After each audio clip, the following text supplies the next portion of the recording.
This is What's Wild in New Hampshire by wildlife biologist Eric Orff. What am I doing? I am out in a little patch, which happened to be the garden at my mother's house here in town. Just beyond those trees there and over the hill is the neighbor's pasture. They have sheep and cattle.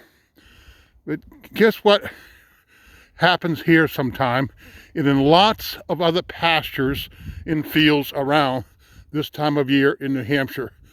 This is the time of year that the woodcock, the American woodcock, are dancing.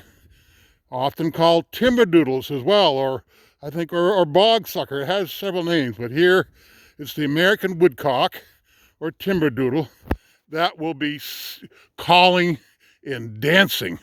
Woodcock dance. But you know where they dance? They don't dance on the ground.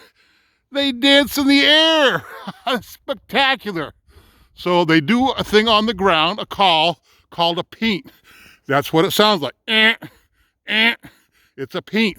They do that on the ground 4 or 5 or half a dozen times, and then they take flight and do a wonderful spiraling dance high into the sky with twitters and tweets and all kinds of beautiful sounds this time of year. This is the time to go out and find yourself a woodcock to watch or listen to his painting and dance. And here's one of my secrets. You can get very close to an American woodcock. So wear dark clothing. Go out, just before dark, so after sunset, just before dark, and to a local pasture or field. It could even be a cemetery or a ball field in the countryside.